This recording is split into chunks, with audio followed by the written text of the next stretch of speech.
Yeah, so in this class, in this session, let us understand about LLM. Okay, I hope in previous class you have some better understanding or some context or some kind of intuition about the network, like what is RNN, what is LSTM. Okay, you know some history around that, and what are the challenges between RNN and LSTM. Okay, and why we are learning transformer, why it is required. Okay. So now let us understand, in this class, I will talk about transformer training, how they have been trained, what are the steps behind it, okay? And why it is important for you. Maybe you suppose you are not going to train the model, okay? In generative AI projects, it's very rare that you will build some model from a scratch. Like LLM, you're going to build some LLM from a scratch. You're going to train some model. It's not going to happen, okay? It's very rare, okay? So, but still you should know the background that how any model LLM is being trained, so that if you're building any solution, you're building any application, generative AI, your mental model will work in that direction. Okay, so you can build, suppose you can build some solution around that. Okay, so that is why it's important, though you don't have to build it, you don't have to train the model from a sketch, but you should know the process, at least a very high level process. You would know that how the training happens and what it takes to train the model, how it works behind the scene. Okay, so that's my purpose to in this session. Just again, I want to give a very brief idea, very high level idea, a very kind of, I want to build the intuition in this session. I'm not going to touch math. Again, there's a lot of math behind that. I will just give very high level idea. Okay, so let us understand about large Sorry, language Raj, model. one question before starting, right? Yeah. You said, right, that we will not be designing the model, right? But in case of enterprises, they might have their own domain where the publicly available LLMs will not be having the trained data, right? So in that Yes. case, enterprise has to go with their own implementation of models, right? In that case, we have to use RAG. Okay, okay. I will talk about that. Okay. Okay, this is a valid question. When I need, I mean, when I definitely need to train my model or I need a new model. Suppose, suppose any available model is not solving my problem, okay, at all. Then when I need to take the model and I need to do a retraining, okay, when I need to do that, okay, that's what is the use case. Okay, I will talk about in the middle, in the end of this. Okay, Okay, but okay. this is a very valid question. Yeah. Okay. So now let us talk about this one. Okay. So let me share my screen. Okay. So again, this part is again more a bit confusing, but I will try my best to make it simple. I will try to build intuition. Okay.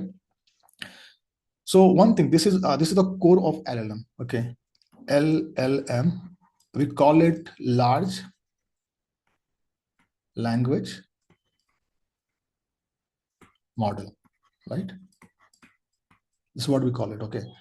So the last LM, this LM, I'm talking about this LM. Okay. So this LM is called language modeling.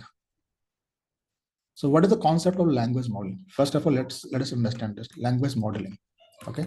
So each LLM actually they have been trained for this task. This is one of the tasks, an LP task. It is called language modeling. Okay. So all the LLM, actually there are three phases. Okay. To train a model, there are three steps or three phases, you can say. Three phases of training of LLM. Okay. The first phase is called pre-trained. It is called pre-trained phase. Okay. This is the first phase. Okay. And the second third, I will talk about that later. Okay. In the pre-trained, what happens? We teach our model for LM, large language modeling. Okay. So first step to train a model, basically we are doing modeling work. Okay. We are training our model. We are teaching the model to perform language modeling. Okay, let's suppose, okay, how it works. Let's suppose, suppose if I write like this, I, uh, let me see some example. Okay. Suppose if I say like,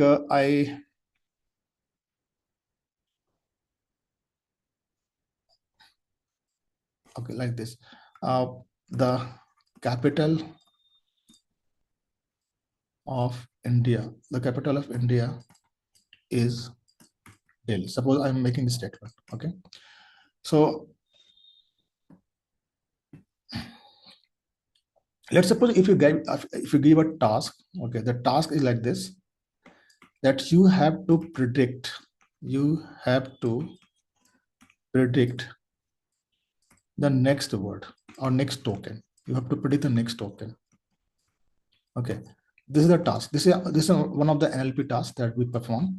That I'm giving some token. Suppose I have 3 tokens right now. Okay, and you have seen the 4 token. Now you have to predict the next token. What will happen? Okay, so this is called language modeling. Okay, finding the next token. Okay, suppose if I say that, let's suppose this is my box. Okay, this is my model. This is my box. Okay, and this box I have given some data. Suppose the capital of India is Delhi. Suppose the capital of India is Delhi. Okay, I have fed this data. Okay, and I'm asking this model that if I'm writing the, then what will be the next word, next token? So they will do a prediction. Okay, they will say that, okay, after the because they have this is my vocab size. Okay, because they have seen, because I have trained my model. Okay, so they have seen this data. Okay, we have to build a vocabulary. Okay, so what happens, how we train my model, that after the for this data source, what will be the next word? Okay, so I have this my vocab size. I have in my memory, I have these are the tokens I have. I have the capital of India is Delhi. Okay, this is my vocab. This is my number of tokens in my memory, in my corpus, right? This is my vocab. Okay, if I'm saying that okay, after what will be the next token? So it can be anything. It can be it can be capital, it can be of, it can be India, it can be it can be Delhi, right? Anything is possible, right? Suppose this is my context, this is my corpus, this is my vocab size. So after anything is possible. It can be it can be capital, it can be India, anything possible. Okay, so the model has to give a right prediction that after what can be the next token. So let's suppose model is saying that after it is giving you capital. Okay, I have predicted 2 words, the capital. Now after the capital, what the next? Okay, so it will say it will do a prediction. Okay, it is doing a prediction. Okay, that it is predicting that the capital after capital, it is saying it is off. Okay, I got three tokens. Okay, after 3 token, what next? So the capital of what? It is saying India. So like that, it is predicting the each token for previous token, whatever previous token it is understanding. Okay, so it is actually it is predicting the next token. It is finding the relationship. For example, this off. Okay, how this off is connected with the previous things. So to predict the next thing, it is also building a connection. Okay, understanding the previous context and then predicting the next token. Okay, so this is one of the tasks in NLP where you train your model to find the next word. Okay, so this is called language modeling. This task is called language modeling. Language modeling. This is important task. Okay, so if you let's suppose you have suppose you have a PDF data. Okay, and in the PDF data, suppose you have 1,000 tokens. 1,000 tokens. I mean 1,000 different words. Okay, you can split it, create a token. Suppose you have 1,000 tokens, and it can be anything. It can be multiple words, right? All the PDF. Okay, all the tokens. Okay.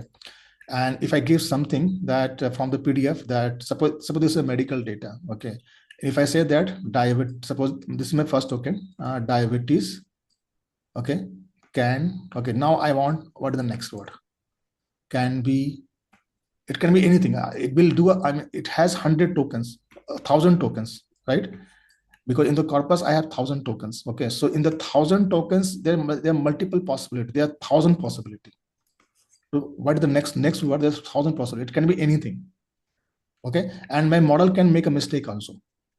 Okay, so that's what I'm training my model so that it can do the right prediction. Suppose you have a child, okay, you have a child and you're teaching your child that you have shown some data to your child. Okay, these are the sentence. For example, you have shown that the capital of India is Delhi. India has these many states. Bangalore has this many states, something like that. You have trained something. You have given shown the data. Okay, now you're asking your child. Now tell me, if I write this, the capital, then will tell me off. Okay, then like this. Okay, so here I mean, you have all the vocabulary, you have all the tokens, you have a collection of tokens, and from this token, if you make up any sentence, okay, you have to predict the next word or next token out of your vocab size, whatever vocab you have, whatever number of tokens you have in knowledge base. So this task is called language modeling, or predicting the next word or next token. This is clear for everybody. What is language modeling? Or any confusion here? It's clear, but before the stage, all the entire corpus will be fed into the model. Right? Yeah, all the pre-processing will happen. Yeah, all the pre-processing which is required, right? Suppose I'm assuming that is happen. Pre-processing, like what is pre-processing? Like your PDF data, like loading it, tokenizing it, right? Tokenization is done. Okay, vector embedding is done. Okay, this all pre-processing is done. Okay, now suppose I have 1,000 tokens. Okay, and this token become my vocab. This is my vocab. I have multiple words, multiple tokens. This is my vocab size. Suppose 1,000. And in this vocab size, I'm training my model for LLM work, language modeling work. Okay. So these are prerequisites required. Yeah. Just clear. So the model is going to predict the next word. Next word. Okay. Okay. So why this is so important? Why this is so powerful? Okay. What happens during this training? If you're training your child or model like this that predict the next word, okay, it is not very simple. First of all, okay, why? Because if they want to predict the right word, right token, suppose I'm writing the capital. Suppose I'm writing the capital of, what is the next word? Okay, so in order to predict next word, I need to go back. I need to understand my previous word. I'm asking about capital. This is my important word.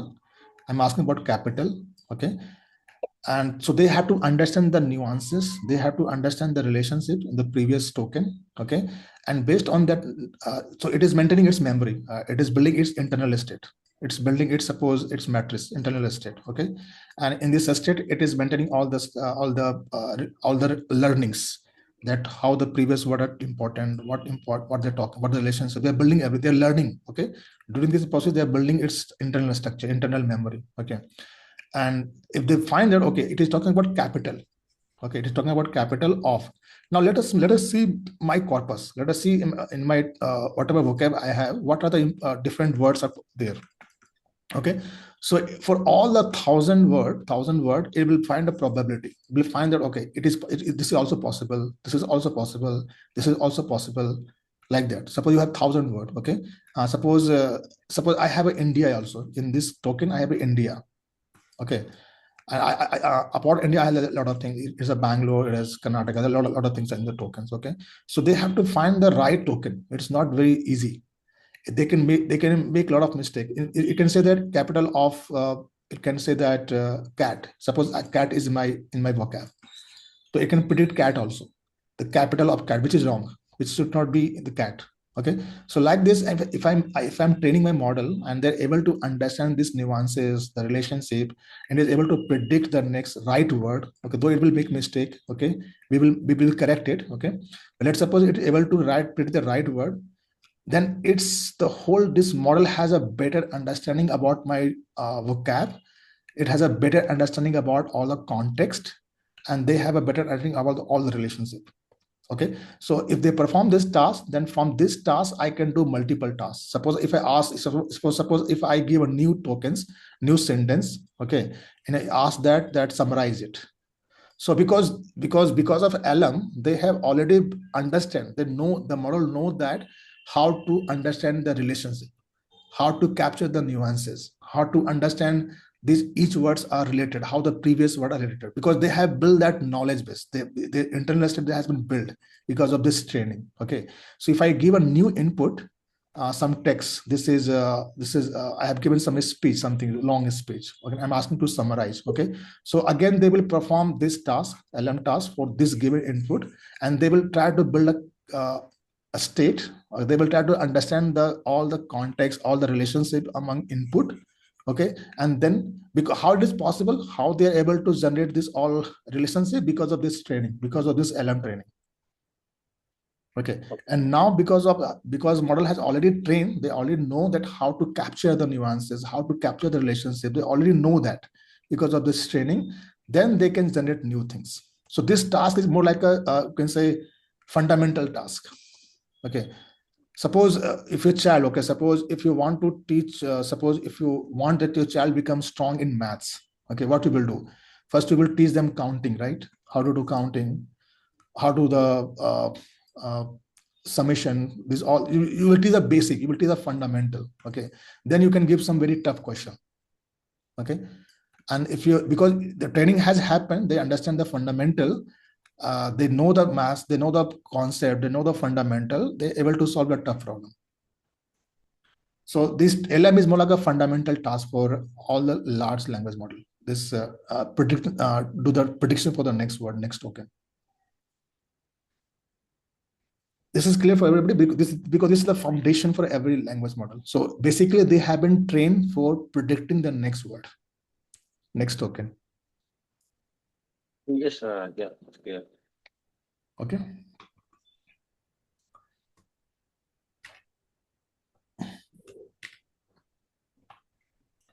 Okay, so this is what called language model. Okay, so language model is a system that learns the pattern in the text and answer the core question. Okay, given the previous word, what is the most likely next word? I mean, it will understand the previous context, previous words, relationship, and then it will find the next token. Okay, so the for example, the input is the capital of India. Okay, and I want to predict the next word.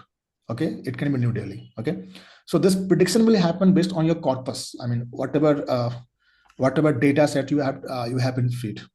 Okay, so when we are suppose for when I were training the model, what happens in real case? Suppose I'm building an LM. I'm building one large language model. Okay, from a scratch. Suppose I'm building something from a scratch. Okay, and I want to train for LM task. Okay, so what I will do first, I will gather all the data. Okay, for internet, whatever data is possible. Let's suppose I'm gathering all movie data, whatever possible on internet, open source, all the movie data I have gathered. I have taken all the songs data.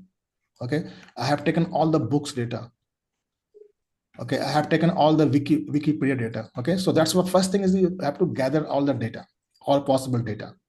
Okay, all possible. I'm talking about in trillions. I mean, in a huge amount. It is not. I mean, just assume whatever possible on this planet with respect to movie data, you have captured everything. Okay, so that is why it is called large.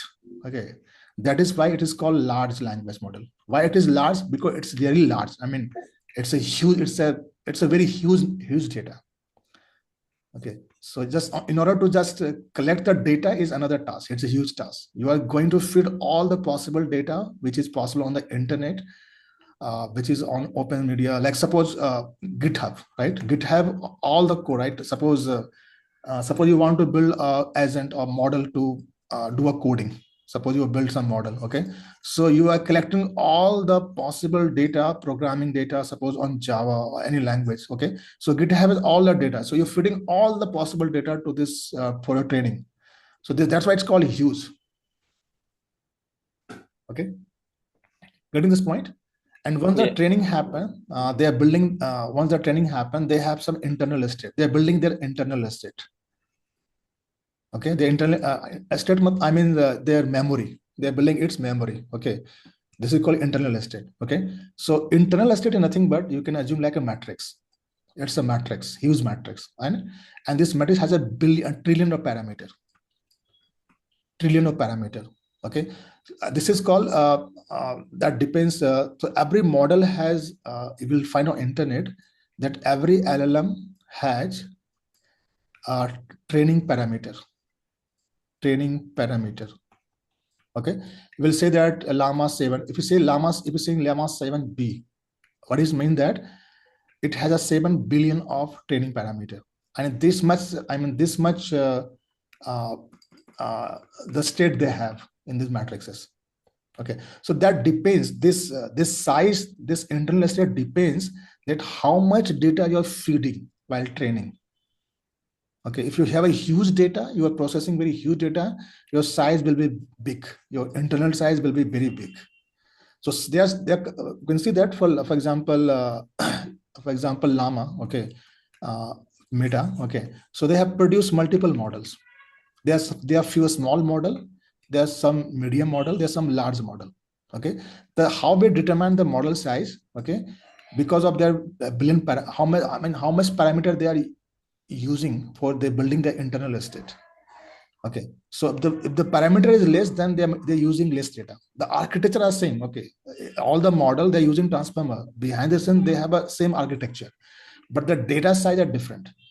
A small model they are using, they have seen less data. Okay, the large model they have seen all the data. So once you give more data, the size will expand, their memory will expand, because they have to capture more nuances, more context. Okay, so this billion, if you're talking about 7 billion, 8 billion, 13 billion, that is your internal size. Okay, and that determined by number of how much data you're feeding while training. What is the size of your data set? That determines the size of model. Yeah, this part is clear. This internal state. It's clear. So the small models cannot handle large. No, they have a small model. They haven't been trained on large data. Okay, but Okay. they able to understand the nuances. The LM, see, the training is meant LM, language modeling. Yeah, still language modeling happens, but only for small set of data, right? Yeah, only for small data set. Yes. Okay. Okay. But they understand, I mean, they know, they have a brain. Okay, they have a mind, they have a brain how to capture the nuances because of LM training. Though Okay. they haven't seen they haven't seen large data set, but they know how to capture the nuances because of this training. Okay, so even though they But haven't again, they are seen, limited to answer only for the particular domain, right? What they've been trained. yeah. So if you have your, I mean, if you want to build your own LM for your own data set from scratch, you can do that. You can only show your data. Suppose I'm showing only medical. Suppose I'm training on only medical data. Okay, No. some medical disease, some precautions. I'm only feeding medical data. Okay, so my model is more like a this LM is more like a specific. It's more like a vertical. It is more like a specific to deal with only medical data. Okay, but again, you have to train them on LM. You have to teach them that how to find the relationship, capture the nuances. That you have to train them. Okay. So can I assume that if the LLMs are multimodal because they don't contain only medical, right? It can contain Yes. domain with specific knowledge in that. No, this LLM is more like a horizontal. Okay, you can assume like this. All LLM, they are not vertical. Okay, they are more like a horizontal. So they have seen all data. They Okay. have seen movie data, programming data, coding data, song data, medical data, all data, whatever possible on the internet. Yeah, they have seen all data. It is more like a generic. Okay. Okay, if you want to make it vertical, suppose I want to train only medical data, then you can do that. Then you have to do, you can take the okay, you can take this any model, pre-trained model, okay, and you can suppose this model has its own state. Okay, it has its own on matrices. Okay, suppose I have trained that, I have trained this LLM model on huge data, and I got its internal state, its parameter. Okay, it got frozen. Okay, now I take this pre-trained model. Okay, and I can do a retraining. I can feed my own because this LM task is common, because this model has already know that how to perform LM task. This is the core. This is the fundamental of any LM. Okay, this is what the LLM understanding, how to find the context, how to find the nuances. So this part you don't have to do. They already have learned how to find the context. Only data set is different. So Okay. you will take this model, LLM, any pre-trained model, you will show your data, and there's some technique of that. Okay, there's some technique to fine tune the model.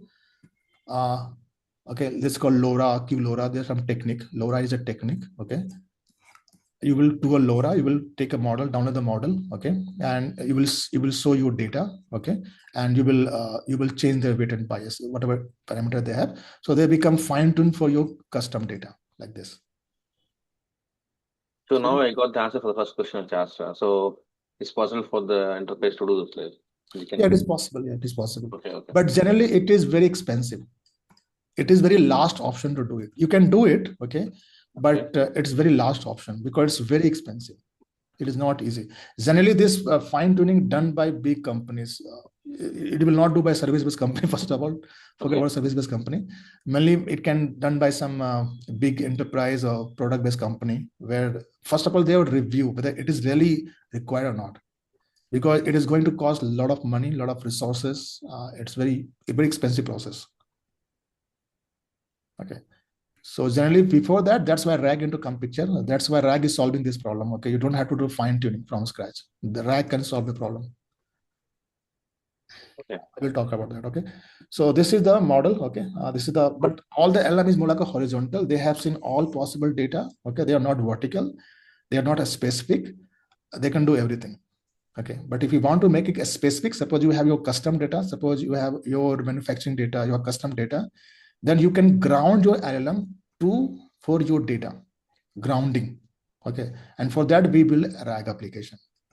Okay, so you cannot use this LLM. Suppose you have your custom data, you cannot use this LLM just like that. Okay, because this LLM will hallucinate. This LLM has in different kind of data set, huge data set. Okay, but they know the LLM. They have the understanding how to capture. This is important. This part is important. They have the understanding how to build the context, how to build the relationship. This is important. Okay, and then you show your data, your own personal data, private data, and then it will work. It will do your job. It will become more grounded to your own data using RAG prompting. These all technique. Yeah, any doubt here? It's clear. Okay, I hope everybody is getting it. It's a very interesting topic, by the way.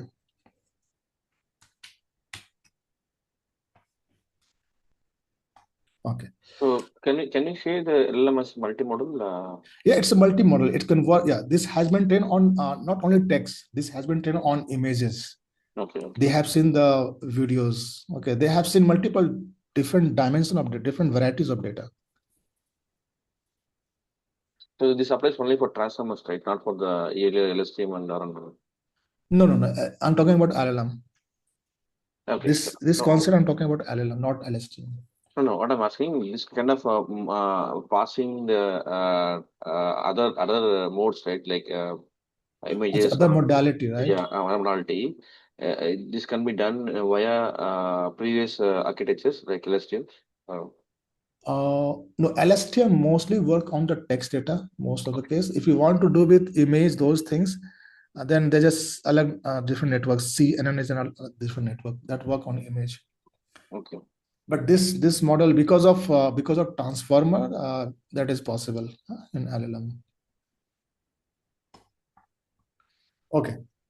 So the important thing is the LLM. You have to understand language modeling, and this is the core of any LLM. Okay. So it is able to understand the next prediction. Okay. So by learning this, these model become very smart. Okay. They can learn the grammar. If you're training a model to find the next word, next token, they can understand the grammar. Okay, they can understand the fact, they can understand the reasoning, they can understand the entire context, they can understand the entire relationship. That's why this is very important. Do the language modeling. Okay, now so training a model, it has a three phase. Okay, first is called pre-training. Okay, so pre-training is nothing but LM. I mean, you are teaching a model how to do LM. I mean, how to predict the next word. That's what is called pre-trained model. Okay, so if you're taking a pre-trained model, it means it knows how to predict the next word. Okay, so there are three phases.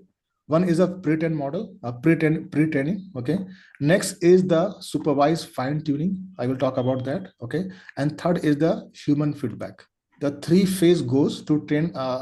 Suppose you're using OpenAI, you're using Llama, any such a model, then there are three phases of training happens. Okay. to produce the LLM. Okay. So first, let us understand one by one. First is the pre-training model. Okay. So pre-training is these phases are part of the language modeling, right? Sorry. No, all these phases what we discussed, going to discuss, are part of the language modeling. No, language modeling happening in the first phase only. At this phase only, we do the language modeling. Okay. Once we do language modeling, we get a base model. We call it pre-trained model. Okay, so in the first phase itself, we do the language modeling. We train them how to predict the next word in the first phase itself. Okay. It's a reading phase. I mean, it's try to understand the context. Okay, once you have done that, the next phase we have different thing. Okay. So in the first phase, we are doing the language modeling. So this is most expensive task. This is it takes a lot of time. This is most expensive, time-consuming part. So the goal here is to teach the model how language works. I mean, how to find the grammar, reasoning, context, relationship, contextual meaning. Okay, these all things are the purpose of this part. And generally, we do this task. We perform LM tasks in this phase. Okay, so what are the steps here? There are multiple steps in this process. To just just to learn, just to teach them how to do LM, how to do the language modeling. There are a couple of tasks, couple of steps that, okay. So let us understand all the steps one by one. So first step is the data collection. Okay, so if you're building large language model, then it's a huge data, gigantic data. You have to collect all the possible data from internet. So this itself is a huge task, collecting the data, all the data. It is not, first of all, it's a horizontal, it's not a vertical. You are not building horizontal model. It's more like it's more like a horizontal model. It has an all kind of data. Okay, so that's why it is a massive amount of data it needs, which is not why India has not produced LLM, because of data issue. Because see, for example, this company, for example, Meta, Facebook, Microsoft, Google, why they are able to produce LLM? Because they have access to all internet data. They are the company, they own the data. For example, Google own the data. They have a massive data. They're sitting on the data, like Microsoft, like Facebook.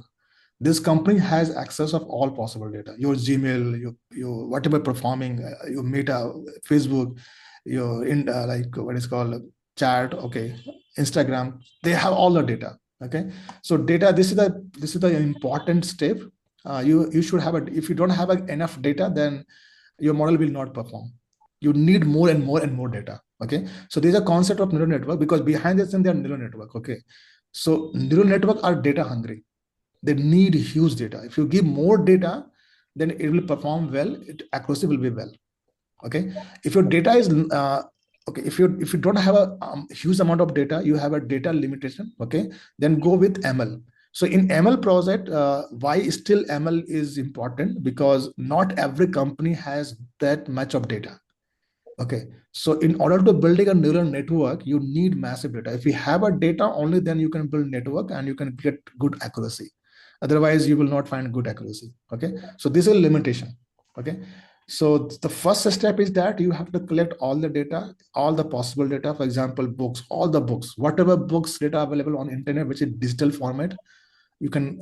That's what I'm capturing. Okay, papers, repository, code, everything. It's all the data, and that is become going to part of your vocab, number of tokens. Okay, so number of tokens will be very huge. Your corpus size, your vocab size is going to be in billion, trillion. Okay. Just assume like that. Okay, that is so huge. So your first thing is you have to collect the data, all possible data. Okay. After that, the next step is that you have to convert into tokens, because you cannot feed the entire PDF or entire paragraph in one shot. Okay, as we discussed. So, first, for example, for example, this is my sentence. I have to convert into token. So I love generative AI. So I will create a token. So it's a list of a string. Okay, so I will be one token. Love can be one token. Generative can be one token. AI can be one token. So in your computer, in your network, you are sending tokens, list of tokens. Okay. And then this is the second part. Okay. Once you get the list of token, maybe here there will be some steps. Maybe you can do some cleaning. You can do some lemmatization. You can apply some NLP task here, okay, by building the tokenization. It's not a straightforward, just I take and I do it, okay. There are a lot of steps are involved here, like removing the special character, those things. You can perform a lot of tasks here. But thing is that I need some list of token like this, okay. Once you get the list of token, then I want to convert it into embedding, because I told, right, you cannot feed that text. Computer don't understand text, they understand numbers, they understand vectors, okay. So here, for example, this, suppose I have this embedding, I have this text, I have this token, I love generative AI, okay. So somehow I need some embedding model here, okay. I want to convert this token into kind of some numbers. It can be vectors, numbers, okay. For example, kings, suppose I have a king token, I can showcase, I can represent this king into numbers of vector, multiple one. It can be multiple dimension. If I'm saying I is equal to 101, it's just a single dimension, okay. But actually we can have multiple dimension. If you use some model like Gemini model, it has more than 1,000 dimension. So one token can be represented into more than 1,000 kind of dimension, okay, just to capture load more nuances, okay. So, okay, so there are multiple embedding model I discussed, right, in the previous session also. There are multiple model, there are multiple embedding model. You can use kind of word to vec, glob, or you can use more like a LLM based model, like a lot of embedding model, like OpenAI has model, Google has its model. There are a lot of embedding model, okay. But this model, this embedding model, okay, there's one thing. There are two concepts, okay, static embedding and conceptual embedding, okay. So let me talk about this concept. This is important.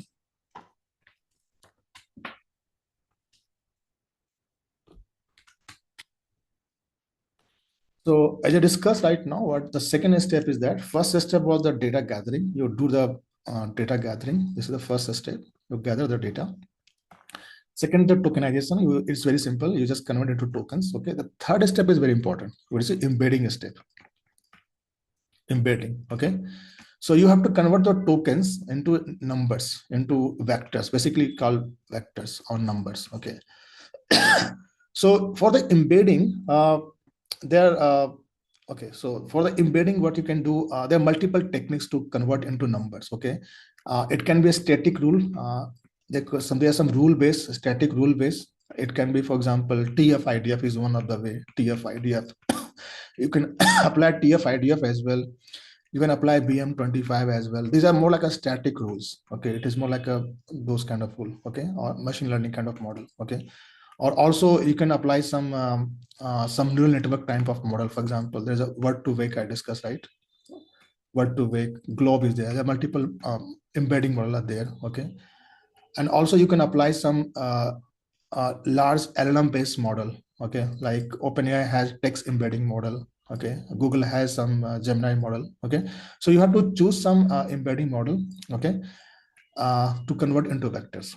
And every LLM, okay, this thing you have to check in their documentation. Suppose if you're learning OpenAI, okay, OpenAI model, okay. So OpenAI might be using some embedding model internally to train in data, okay. So every suppose Gemini, okay, Gemini, Google might be using some embedding model, okay. So you have to go, you have to understand, maybe you have to understand their paper, understand their website, that which model they're using. But you have to choose a model, okay. Or let's suppose you don't finding model, then you can build your own model. This is also possible, that you build some your own embedding model which will understand the nuances, okay, and then you will convert into vectors. But these steps you have to perform. You can use some already predefined model and convert into vectors, okay. But this vector is called static embedding. Let us understand this concept. This is called a static embedding. If you're using some embedding, static embedding.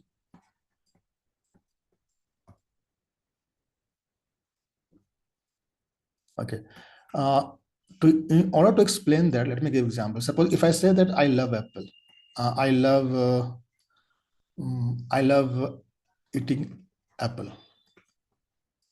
This is my one sentence. Okay. If I say that I work at Apple, okay, I'm making two sentences. Okay. So here, if I suppose this is my tokens, okay, I love eating token apple. This is my 4 tokens, okay. So I will convert this token into some embedding. Maybe suppose I'm giving 20. I'm just giving some random number. I am 20, love 40. I'm using some one dimension 30. Suppose 10. This is my numbers. I'm converting this sentence into embedding by applying some rule, some hypothetical rule, okay. Again, I'm taking this sentence, this token, I work at Apple, okay, and then applying suppose 20, okay, I'm saying 30 for, okay, work at, I'm saying 5, and Apple I'm saying again 40, something. I'm just giving some number here, okay. So this is my embedding, okay. So there's a problem here that, okay, what this embedding does, okay, so this embedding basically is try to represent your words, okay, into space. Suppose I'm using 2 dimension or it can have multiple dimension, 2, 3, 4, 5, 100,000, there are 1,000 dimension, okay. So what this embedding model does, okay, suppose you're giving a token. Suppose I'm giving, I love, I work at Apple. I'm giving this token to embedding model, okay. So this embedding model again try to understand the relationship, okay, and they try to represent this this word in some space, or they try to understand the relationship, okay. This, for example, I work at Apple. I work at Apple, okay. So I, okay, work, okay. So they will find some representation in the space that they will convert into number. They will find that, okay, the I represent here in some space. Work I can represent some here. It I can represent some here. Apple I can represent somewhere here. So that's what the embedding does, okay. They have some internal structure. They try to find the relationship, try to understand the structure, and they represent them into some dimension, 1 dimension, 2 dimension, 3 dimension, okay. So the problem here is that in this static, it is called static embedding. It is, for example, this Apple, okay, I have 2 Apple, okay, this Apple, okay. So according to the first sentence, I'm converting Apple into vector 10. I'm giving 10 representation, okay. Here my embedding model, for the same word Apple, it is giving 40, okay. But this apple are different. If I say I love eating apple, this apple represent a kind of fruit, okay. This apple, the word are same, okay, the word are almost same, but the meaning are different, okay.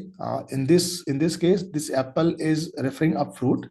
In this case, this apple referring some company, some organization, okay.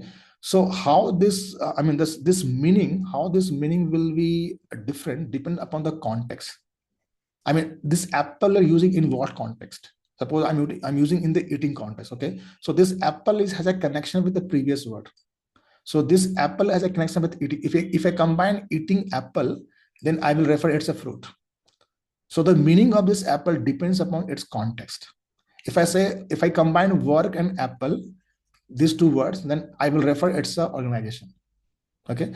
So this embedding model is not able to capture the contextual embedding. Getting this point? It is more like still right now we are producing only static embedding, okay. They are not it is not able to capture the contextual understanding of each the word.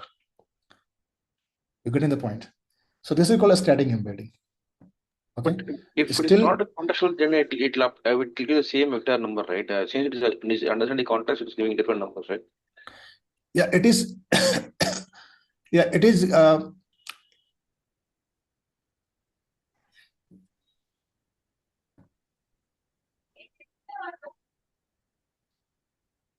Yeah, here right now it is. This.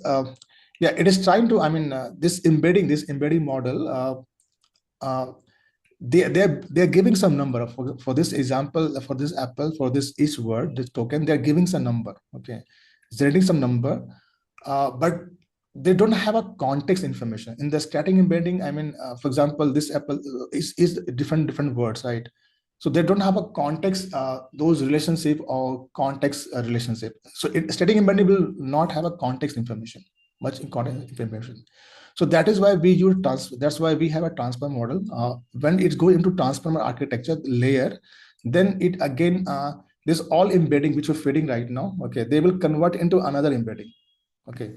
So this embedding get converted into another embedding internally. Okay, so they will process each word. They will process, suppose they process they will process all the words, all the sentences. Okay, and they will produce another embedding. So this apple, so this apple, suppose the first apple. Okay, so suppose if I say I love eating apple. Okay, so if I say apple, suppose if I see this apple. Okay, so where I can represent this apple, suppose I have a fruit here. Okay, and here I have a company. Okay, so if I say I love suppose if I say I'm getting next sentence, like, suppose I enjoy at apple. Okay, something like that. Okay, so here the static embedding is not able to understand this apple where it is closer, whether it's closer to fruit or it's closer to company. So that's why this to get the context, right context, so we have a transformer, okay, which will find the right context. Here we are just giving some number, we are just converting into numbers. Okay, but we are not having the right context information here in the using a static embedding. Okay,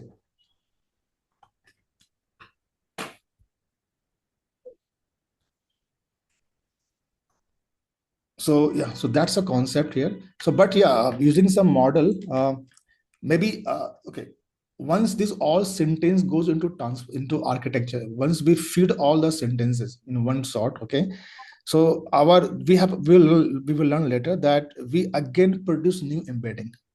First we producing some embedding using some model. Okay, and then again we will try to understand more context, more relationship, different ambiguity. As of now, this model is not able to solve all the problem. I mean, they're not able to solve all the ambiguity or the relationship, emotions. Okay, those things is not able to capture right now. At this level, embedding is not able to capture those things. Okay,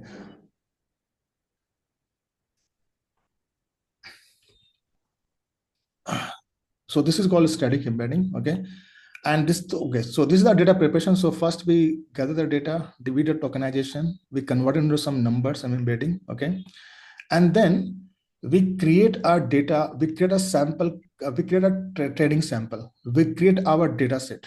Okay, so how we create data set? We create a training sample. For example, this is the cat set on the mat. Okay, let me explain that. So suppose this is my paragraph. Okay, so as of now, let me again recap. We gather the data gather happening. Okay, we did a tokenization. Okay, and we did embedding. We converted into some numbers, some static numbers. Okay, this much I have done. Okay, and now I have to perform LM task. Okay, so how the LM task will perform? Okay, so I have to prepare a training data set. Okay, that's called data preparation, training data set. Okay, for example, suppose this is my sentence: the cat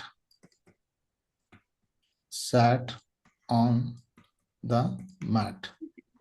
Okay, like that I have multiple sentences. Suppose I have 1,000 sentences. Okay, so what I will do, I will prepare a data set like this. It is called I will make a label. Okay, for example, like this, I will prepare a table like this.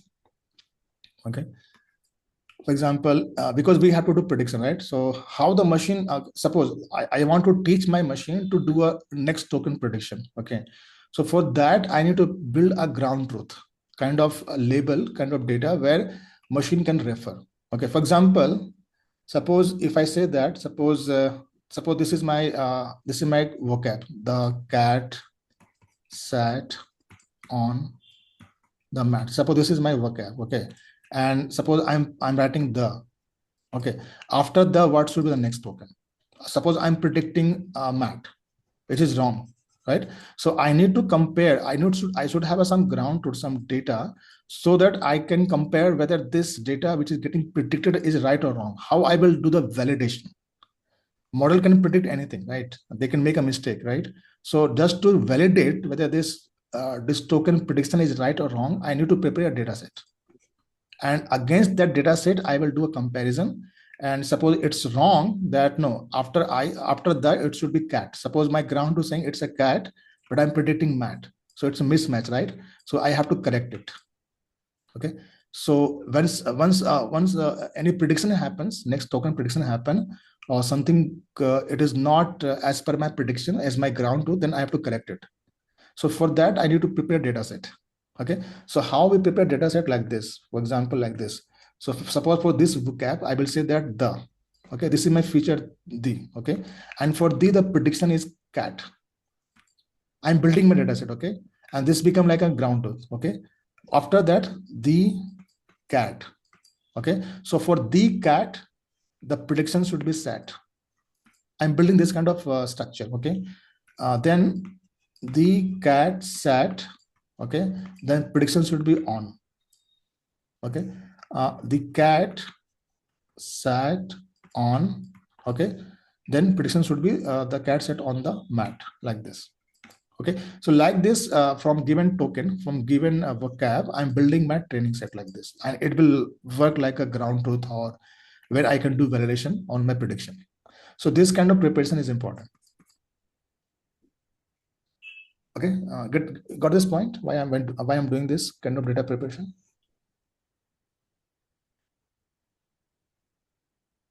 I think it's confusing, or it's okay. Somewhat, because we are in the process of doing language modeling, right? But this takes resembles RAG, right? Yeah, it is more like I'm building I'm not RAG. Actually, I'm building my own training data. I need some training data set, right? I want to train my model, right? So I need some training data set, right? I need some training data set. I need some data set on which I will train the model. Suppose I want to ask model to predict something. Okay, so model can make mistake, right? They can make mistake. Okay. So how I will correct it? So I should have some reference, right? I should have a reference that, okay, after the next correct word is this. So that's what is my, you can assume like a ground, I'm saying ground truth, but it's a data preparation. No, So what I'm if asking is currently we are in the session of LLM phase 1, where we are doing the language modeling data. yeah, it is all language modeling. Yes. It's all language modeling. Yes. Yes. So, if my understanding is correct, before releasing the LLM to public, the Google engineers might have used some training data set like this one. Yeah, they are this data set is part of your data collection. I mean, suppose your books, movies, songs. Okay, so they have prepared this kind of data set. They They collected, have. I understand, but assuming, let's take one example like on OpenAI. Before releasing this OpenAI model public, right? They might have they might have scraped a lot of things from the internet, and Yes. the data gathering part, and they do the embeddings and stored everything in the memory, or any storage. Okay, on any storage. But who will provide data set? Is it part of the training? It's a part of training. This preparation, this data set preparation is a part of training. So only after training the more, LLM, it will be released to public. Is my understanding correct? No, I could not get your point. Can you rephrase? Can you come again? To repeat, No, what is your confusion? Just say me what is your confusion? Where are you confused? confusion step is I'm using some agent like ChatGPT to communicate with the LLM model, right? So LLM model are loaded with a huge collection of data from internet. Yes. Okay, but before exposing that model to the public, somebody should have trained the model, right, with the data Yes. set. Yes. But in reality, is it possible? Because they have a huge set of data, right? In close and close, millions of data. Right. So, will they do the training with sample data set? Yeah. So they will, what will do? Yeah. So they will prepare some. Yeah. They will prepare some. Suppose yeah, they have gathered the data. Okay, billion trillion of data. Yeah, Okay. yeah. And then once they have a data, they convert it into tokens. They got a tokens. Suppose they are trillions token, 3 trillion for 10 Okay, okay. tokens. They got a tokens. Okay. And for these tokens, okay, they have to prepare a training data set. You have to prepare a training data set. Okay, and this training data set is it can be a combination of all tokens. You have to prepare that. Okay, and how to prepare that? Okay, because this is how you're going to train, because your training will happen on this data set. This is very important. Your model will learn from this training data set. Okay. So you have to prepare like this. Suppose I want to train my model that for given sentence, what can be the next token? Okay. So suppose in my vocab size, I have something like, suppose, one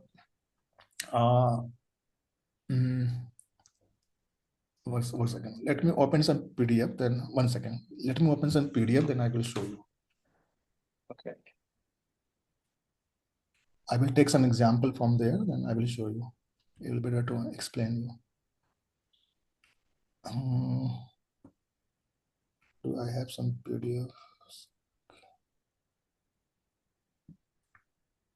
Healthcare report. Yeah. Okay, this is perfect.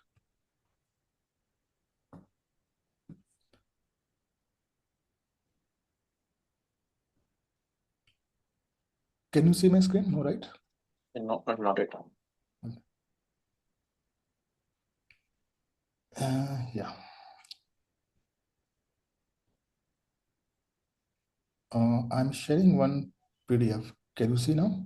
Yeah, I see. Okay. So let's suppose this is my source data. Okay. I want to train my model on this data set. Okay. Let's assume that. Okay. So I load my data. Okay. I convert it into token. So this become one token, this report, all individual token. Okay. And now from this token, I will prepare a training data set. Okay. How? Like this. I will take this. How I will prepare like this. I am preparing like this. Okay. I'm building it. Okay. I will say like this, the. Okay. And after that, what is the prediction? So after the report, the next token should come report. Okay. So after the report should come. Okay. Then the report. After the report, what is the next token here? Provides. Right. So this way, the report provides. So next token should come provides. So like this, for given data set, I'm building this kind of multiple tokens and the next prediction like this. Okay. So this part is called training data, preparation data. I know it's very, you have to build algorithm for that. And that's where you have to consider all the tokens and you have to build this kind of table. Okay. So if there are 3 words, the 3 tokens or the next token. Okay. And this will go into your training during the training. And once you do a prediction and something, it will do a comparison. Okay. Something goes wrong, then you will do a correction. So it is called training data preparation. Okay. Okay. So like that. So we basically feed this information to the model to get trained. Yes. Okay. Okay. Understood. Okay. So I will this whole token, I will create as a training. From this, I will prepare a training data set like that in that format.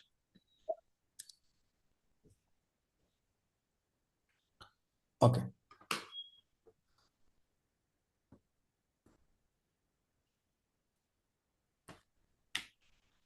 Yeah, there are a lot of steps. I know that in the beginning, it will be overwhelming. I truly understand. It's a lot of concepts are there, but let us try to decode it. Okay. So are you guys with me as of now? So data collection is done. Okay. Tokenization is done. We have tokenized it. Okay. We have the embedding there and we are building a training data set. Okay. As of now, everybody is with me? Yeah. Okay. Now come to the box. Okay. So this is called data preparation. Okay. So what I have done so far, okay, and this everything will go into the box. Okay. So I'm drawing a box here. Suppose this is my box. Okay. And this box I'm calling the transformer model. Okay. It has multiple layers. Suppose it has multiple layers, 1 layer, 2 layers. There are multiple layers in the box. And this layers is called attention layers. Okay. It is called attention layer. Okay, so but assume that it's a box. For you, it's a black box. Let's assume that. Okay, so you got tokens. You have the data gathering. You got tokens, trillions, million tokens. Okay, I mean you got the embeddings. You created the embeddings. You got the all the different embeddings. Okay, different. From training data set, you have a training data set, training data set, and you got the embedding, right? This multiple embeddings. This is clear for everybody. This input is clear for everybody. Yeah. So in this box, what the input is going into this box. It is getting vectors. It is going embeddings, which is vectors, nothing but. Okay. Okay. So suppose let's suppose I have 1,000 syntax, 1,000 sentences. Okay. So for 1,000 sentences, I have that vectors. Okay. I prepare the vectors. Okay. So that vectors I'm feeding into this box. Okay. And this vector, nothing but the embeddings. I'm just feeding the embeddings. Okay.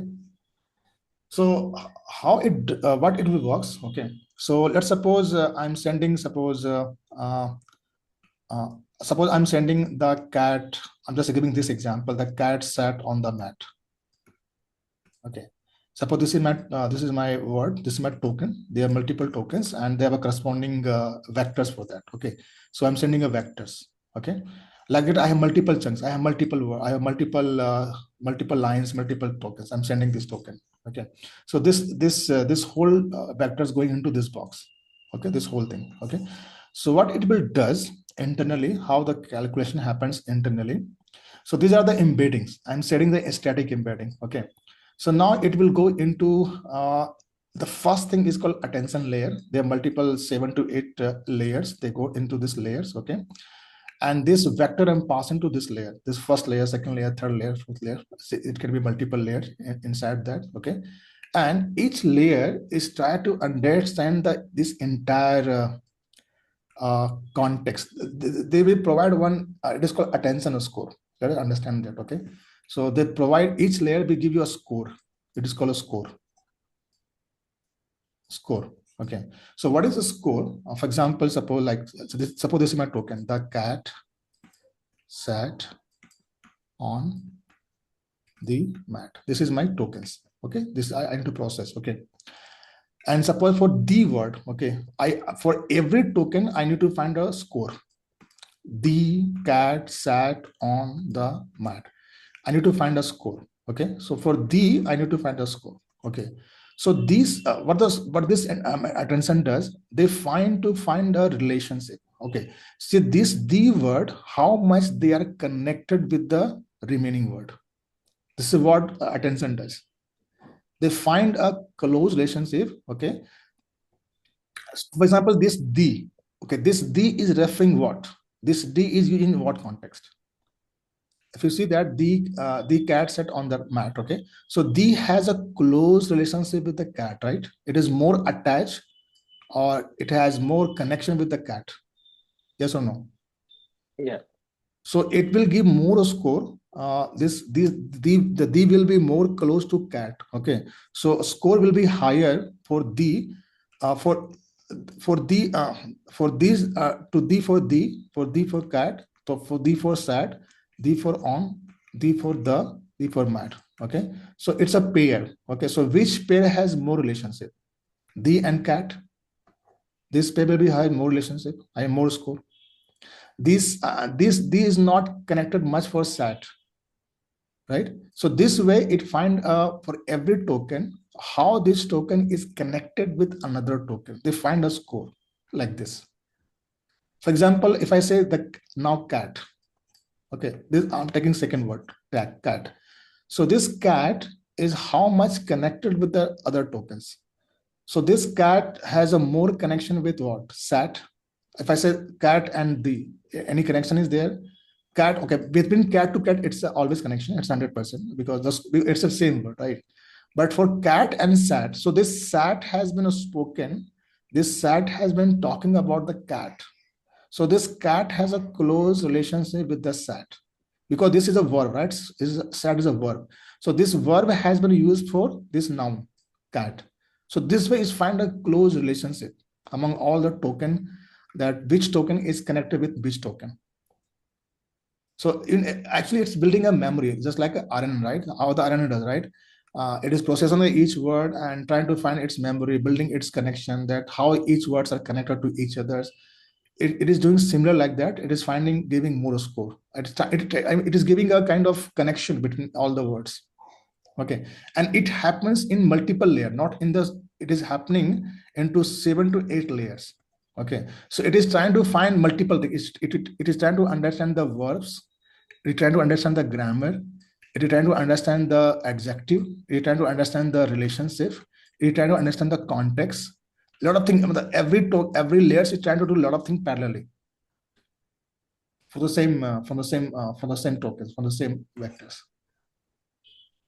Okay, so this way every layer will produce another vectors. This will give another, once they prepare the score, they will create another vector, another set of vectors. This will give another set of vectors, another set of vectors, another set of vectors, and they will combine it. Okay, so this way it is building in internal state, and it is trying to capture all the meaning of this each word, the grammar, the syntax, the understanding. They're doing a lot of things behind the scene.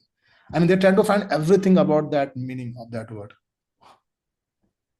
Okay. For example, understand this part? Yes. Attention score. Let me give some example. Attention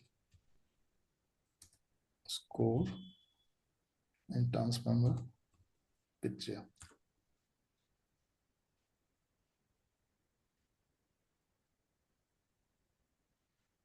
This is the right example.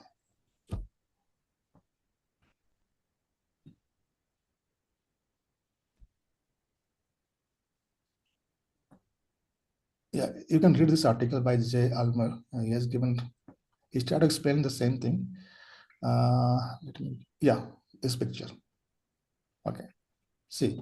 So suppose this is your token. The animal did not cross the street because it was too tired. This is your token. Okay.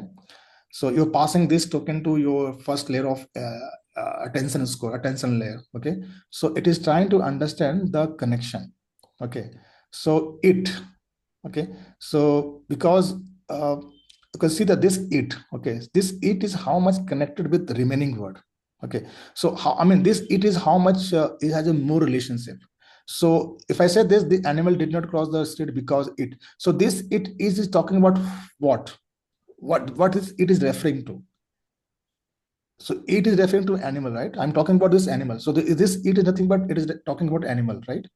I'm saying that the animal did not cross the street because it was too tired. So this it word has been used for what? For animal. So this it word has more relationship with the animal. You can see it become this is the dark. It animal has a more connection. Okay, and other word has less connection. That's why it's becoming light like this.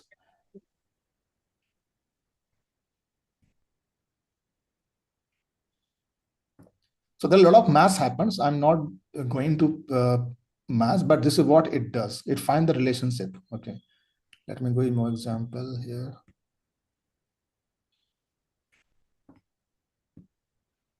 This is one.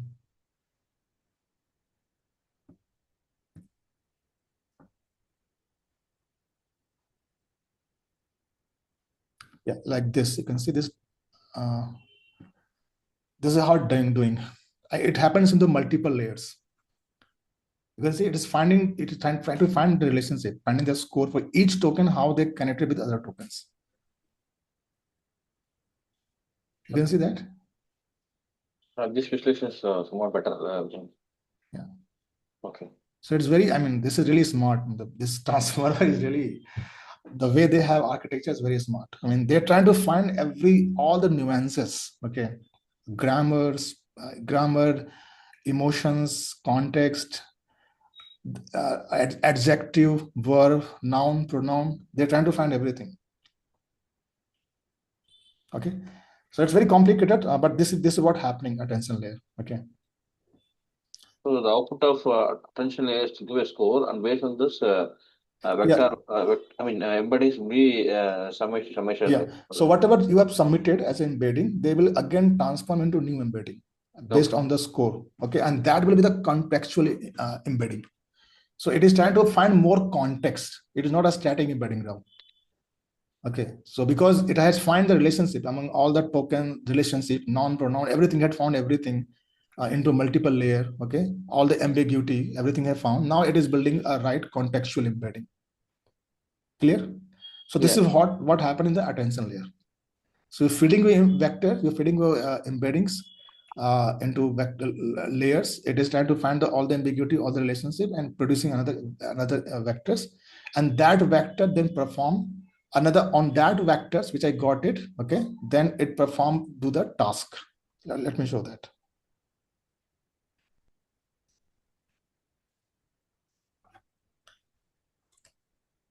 Yeah, for the first time, you need to revisit this part. I mean, maybe one shot it will not clear. You have to again revisit. You have to repeat it multiple times. Okay. Even for the first time, even I was not able to capture everything.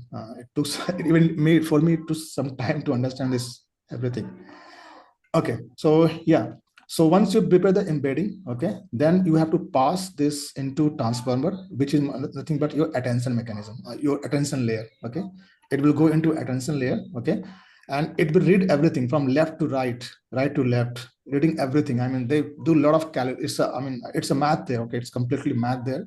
So they perform a lot of math over there, and they find to bind. Actually, they are performing vector calculation, and underneath they are vectors. Okay, so they're doing a lot of transformation matrices. They're doing a lot of matrix calculation. Okay, and they're finding the relationship. Okay, for example, the animal did not cross the road because it was tired. Okay, so this it. If we're talking about it, this how this it is connected. Which word having this it has more connection or more relationship. So this it is talking about animal, right? So it will it will have more score with animal, and other will have lesser score. So like that, it is building internally. Okay, so self attention try to figure out this thing, that how each word, other words are connected with other words. They do a lot of things, not only connection. They find grammar, they find verbs, noun, pronouns, emotion. They try to find. They do a lot of things. Okay, and finally they convert into vectors. Okay, so self attention layer, each layer will convert into contextual embedding from the given embedding. So static embedding will convert into contextual embedding, and the contextual embedding has more understanding, okay, about your sentence. They will capture more understanding meaning from that. Okay, so you got this, and after that, what happened? Then I will perform. This is step number 4. Okay, you pass into transformer self attention. You got the contextual embedding. Okay, and the step number 5. After that, so I got embedding. My input was embedding. Okay, and by the box, I have other embedding. Okay, in the between, there's a lot of things happening. Okay, but just don't focus on that. But finally, you are getting another embedding. Okay, and that embedding, okay, you are performing now this task. Okay, what you're doing right now. So because you are okay, this is your training data, right? Whatever you have passed here, this is your training data. Okay, you have passed the training data which you have prepared right now, like this, which I'm talking about. You have prepared like this data, right? This is what you're passing as an input. Okay, and these are the vectors basically. Okay, so they're able to understand the nuances by layers. This attention layer, they find the nuances. They find the for this vector got another vectors. Okay, now on this vector I will do prediction. Okay, so that's what I'm doing here. Suppose this is my vector, the cat set on this mat. Okay, and then I'm doing a prediction. If suppose for the, I'm now training the model. Okay, for the next word should be cat. Okay, the cat, the set. For the cat set, next should be on. The cat sat on, it should be the. So this way I'm doing my model is doing prediction right now. Okay, but during the prediction, what happens? They can make mistake. You getting my point? So let's suppose this is what happening right now. Let me again reiterate. So try to understand all the steps. Try to connect all the dots. What is happening? Okay. So I have a okay. I have a token, right? Okay, and basically I'm passing. I prepare my first of all. I have my training data set. Okay, training data set I prepared like that. Example cat. Okay, cat prediction should be cat set. Okay, then cat sat. It should be on. Next word, cat sat on, it should be the next word. Cat sat on. If I say cat sat on the, it should be mat next word. This is my training data set. Okay, this one passing here. Okay, now for this, for every training set, this one, for this one, I passed to transformer. I passed to what is called self attention layer. Okay, I got embedding. So basically, I have multiple embedding for this thing. I have embedding. I have some vectors. For these things, I have vectors. For this thing, I have vectors. Okay, so my input has a vectors. Even output sat on the, it is also a vectors. So this is my input. This is my features. Okay, so it is more like this kind of table. Okay, you have a table structure. Okay, so where you have a multiple features. This is one feature. Okay, and for this, what is the output? I have another vector. For this, what is the output? Like this. So basically, you're dealing with vectors internally in the network. Okay, you have prepared this training data set. This part is clear for everybody. Now, yes. What are doing? Suppose for this token, okay, for this first pair, okay. Now you're doing LM, you're building your model, okay. You're saying you're passing the first one, okay, and your model is saying suppose it should be the cat. It should be suppose cat. Actually, it's cat, okay. You have labeled that for this input. Next should be cat, okay. But suppose your model is saying it is mat. It is predicting mat, okay. So it's a wrong. Okay, so what we does, and for every prediction, okay, what we're doing, we are building an internal memory or matrix, your parameters. Okay, so once we did this, suppose once for these things, I predicted this. I have my weights. It is called weights, multiple weights or multiple parameters. Okay, and I find that this prediction is wrong. According to my label data, my prediction is wrong. What I will do, I will go back. Okay. This step is called backward propagation. Backward propagation. This is our neural network mass there. Okay. So what happens? This correcting the prediction. What you're predicting, if it is wrong, okay, then it will go back into network. Okay, and it will try to, because as of now, suppose you're predicting this mat. Okay, you have some weight right now. Okay, you have built some memory. Okay. Suppose D, okay, for D you're predicting mat, so you have some memory right now. You have built some memory, okay, but which is wrong. According to my data, it is wrong. So what I will do, I will go back, I will make some correction, and I will update my weights. So this matrix will get updated for every back propagation. So I'm changing. Okay, I have learned something. Okay, by predicting something, I have learned something, but my learning is wrong. So what you will do as a parent, you will teach your kids, oh, no, this is wrong. You have to change your memory. You have to change your thoughts. So that's what you're doing right now. This happens through another ship, or is it a kind of manual ship? No, it happens. This is not manual. It happens. There's an algorithm behind that. Okay. We write the algorithm. We do a check. If find the check is not there, then it's basically a metric calculation. We do some metric calculation behind the scene.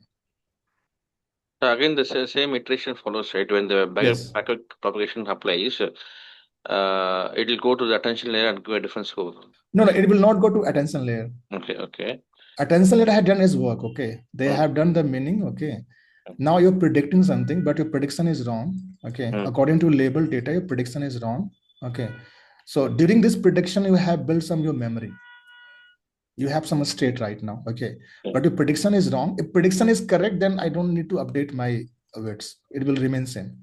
If the prediction is wrong, okay, then I will go back and I need to find the new weights. I need to update my weights. So this will get every back propagation, your weights, your memory, your learning. What, because this is your learning. Okay, this is represent like your learning, what you're learning. So you have to correct your learning. If you're making a mistake, you have to do correction in your learning, your state. Okay. So that's what you're doing right now. So this is how it's happening. It's a math behind there. There's a lot of calculation happens. So don't focus on that right now. Just focus that process right now. I'm just want to build the intuition process. Okay. Okay. So after backup application, again the weightage will get improved, right? That's what the idea. Yes. So idea is that I need to improve my weight. I need to correct my weight. I need to correct my learning. Okay, this way, if I keep making this way, what happens now? If I got a training, I corrected my weights. Okay, and then I got learning because my memory has been corrected. I made mistake. Okay, and I got corrected. Now I'm ready. Suppose you are preparing for exam. Okay, and your parents and your kid is you're preparing your kid for exam, IIT exam. So they have some concept. Suppose you're teaching them calculus. Okay, so they have some concept, they have learned some way the concepts. You have given some question, solve it. Okay, they apply a different way. They are not solving, they are giving wrong answer. So again, you're teaching them, hey, you're doing these mistakes. Okay, this is not this way, you have to apply it this way, you have to do differentiation like that. So again, they do a relearning. They have learned something, but they are making mistake. You again teaching them that you are making mistake, you have to correct your learning. So that's why I'm doing here. So it's all based on the training data set, which we all based on the training data set. Yes. Okay. Clear. Now it's clear. Okay. Yeah. So this what happens, and it happens in a, I mean, in a loop. Okay, it happens for every training data set. Okay. So yeah, so self-attention, getting embedding, then you're predicting. Okay, and you will make mistake. Okay, so actually what happens, okay, behind the scene what happens, they okay how they do a prediction. Okay, suppose I'm writing something here. Okay, suppose mathematically how they predict something. Okay, so for this, right, suppose I have suppose this is my vocab size. The cat sat on the mat. Suppose this is my vocab size. I'm giving very simple, on the mat. Okay, and suppose I'm writing, suppose this is the, okay, and I have to predict next word. Okay, so this the next can be anything. It can be cat sat on the mat. It can be anything. Okay, and suppose this is giving you actually what happened. It gives a probability. Okay, for example, suppose if I say it should be cat, next should be cat. Okay, so the probability for cat is more, so it's 80% probability. So it will the model will not always give you deterministic value. How the LLM work, okay, how they have been trained, they always give a prediction. They will not give an exact, they're not confirmed, it's 100%. Okay, so they give you probability. For example, after the probability of cat is 80%. The probability of sat is suppose 10%. Okay, the on is suppose 2%. The D is suppose 1%. The mat is suppose 40%, something like that. It will give you for every possible token, they give you a probability, a percentage. Okay, you're getting this point, and you have to take the max, the probability which has the max value. Take that. Okay, it can be cat here. Okay, and then again you will compare. Your model is giving your probability, list of probability. Okay, it is called digits. It's called logits. The term is called logits. So your model, once you're training, it is giving you logits, probability. Okay, and then you're taking it, and once you find that this probability is wrong according to my label data, okay, then you will make the correction. You will do a back propagation, you will update. Okay, so this is what they give. They will not give you exact that after that the next word should be this. They always give you in the probability terms, and which has the higher probability, you accept that. Okay, so once your model, suppose in ChatGPT, if you write something, okay, suppose you're writing how to fix this error or something, you just start typing anything. Okay, and you can see that ChatGPT is giving you producing the next word, right? Producing the next word. So the next word, it is giving the probability that for given context, for the given previous context, whatever I have produced, what came in the next word according to my vocab, whatever vocab they have been trained on. Okay, so they, from that, suppose they have a trillion vocab. Okay, so out of trillion vocab, for this word, whatever previous context I have, what can be the next word? What are the probability for next word? So that's what they're doing. So that's what they are generating the number, generating the tokens, next token. So next time, if you run the same course on next time, maybe you will get the different set of words next time for the same iteration, for the same type of thing. If you do multiple iteration, the possibility that you will not get the exact word, because it's not a deterministic, right? It's more like a probabilitist, because it is giving a probability. It is not giving exact number. So that is why for every iteration, for the same query, you will get different answer. This is clear for everybody? Why you getting different answer every time? Yes. Yeah. So this is what happens. So predicting, it will give you a token, it will give you logits, okay?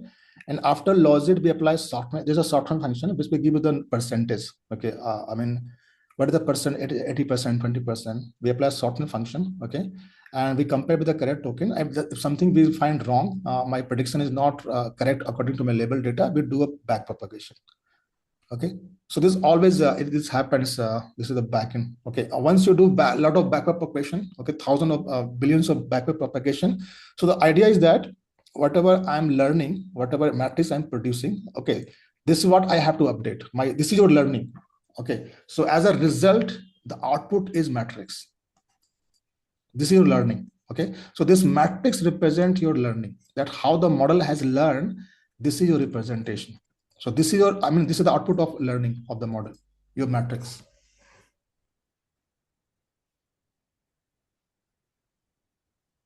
Yeah, clear? Okay. Yeah, so these are the steps, okay? And finally, you will get this is called base model. So after this lot of iteration, after prediction, correction, back propagation, result is a base model, nothing but your matrix, which you have, that is your internal state. You have been corrected multiple times using back propagation. And that is your final state where you have done the learning for given corpus, for given tokens, for given vocab size. This is all that happens behind the scene. This is the mass or training process happens. Data collection, collect all the data, do tokenization, okay, convert into embedding, okay, and pass this embedding to transformer layer. It will give another, it will understand your meaning, context, it will give a score, okay, and then find the next token, okay. Finding the next token is another layer. It's a neural network behind the scene, okay. And then if you make a mistake, do a back propagation, update your weights and bias, your internal state. And this way it's a more like an iterative approach. It happens in the loop, okay, back and forth. And this way, after a lot of iteration, you will finally get a base model. This is called pre-trained model. This part is called pre-training. So as a part of pre-training, your model has understand, they have been trained on LM, language modeling. They have understand the context, nuances.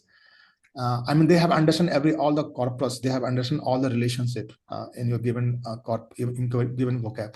Whatever training data we have given them, they have understand your training data. Okay, and after that, they can, on the new data set, they can perform.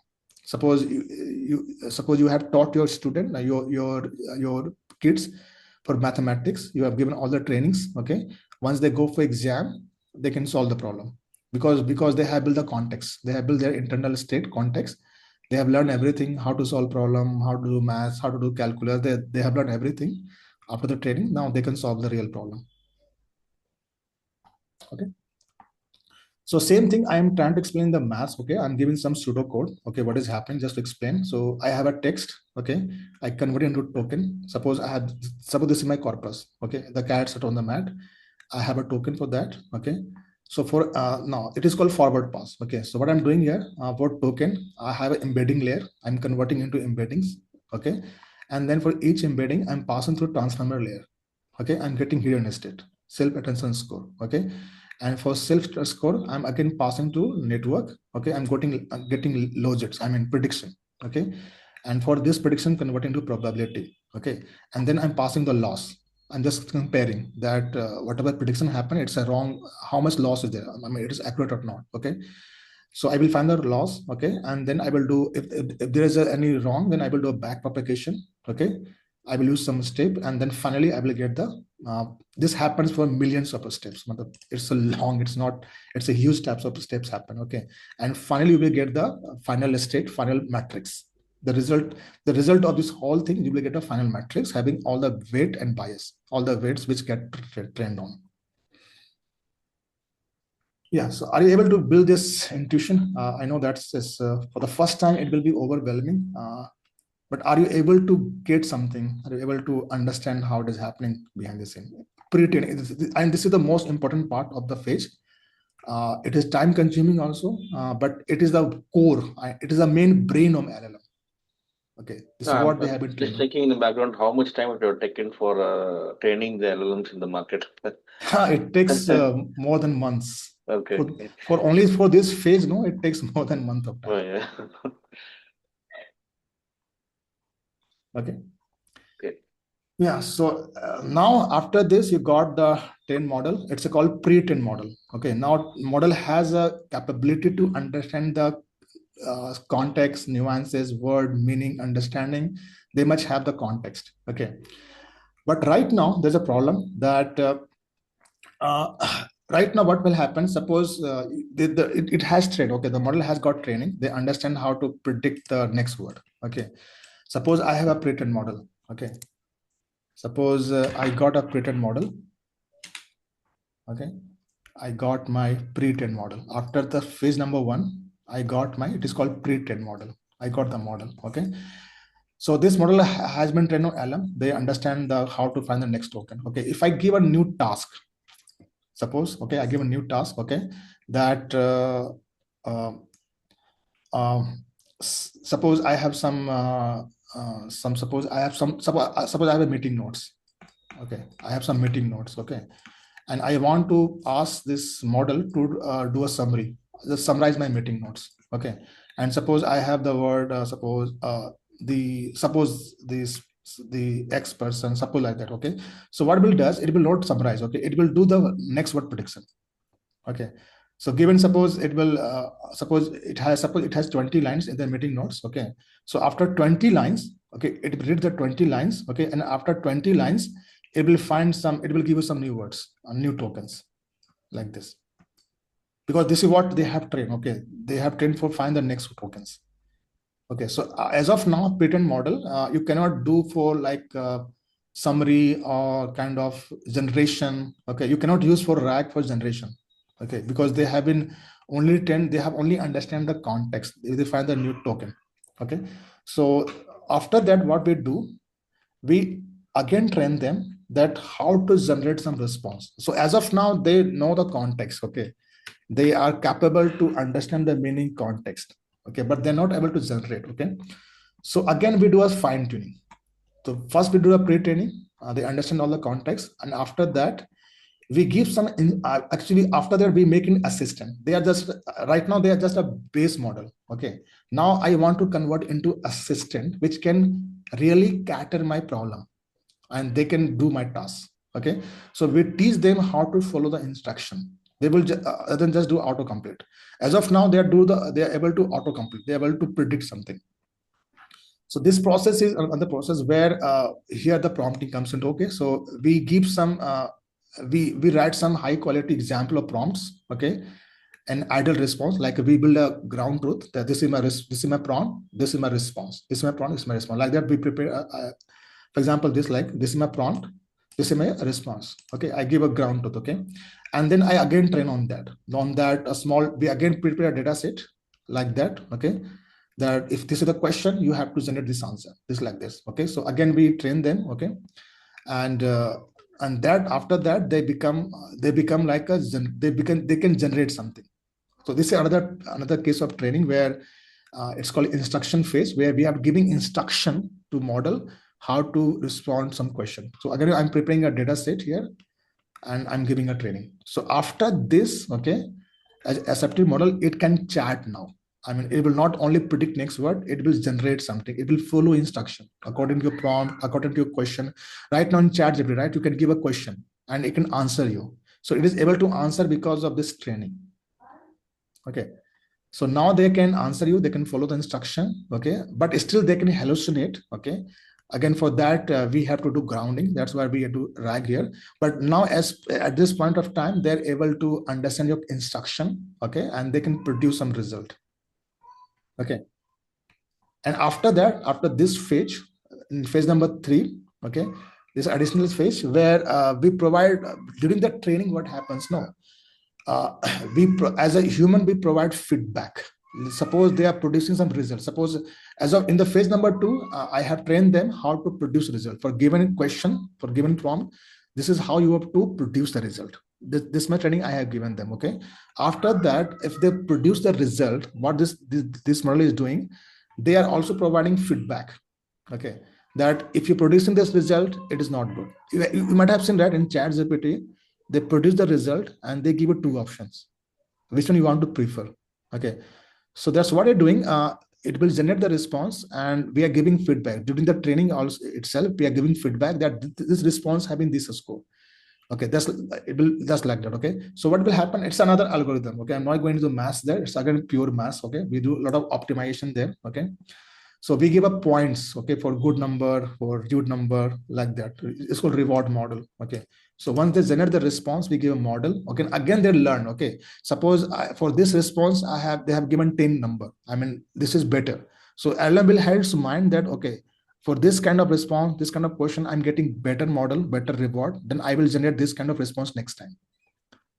Okay, so this kind of feedback, again, I'm giving a feedback to just give a right response, okay. And again, it's a part of training, okay.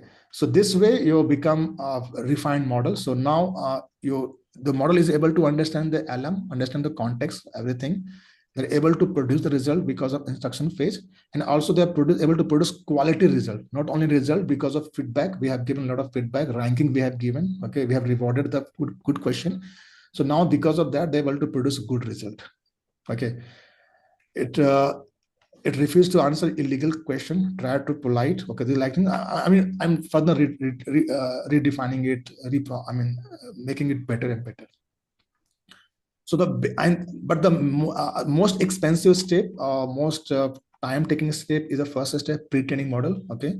So this is the most expensive step, and a lot of steps happen there, okay. So but there are 3 steps in any LLM which you can see in the market.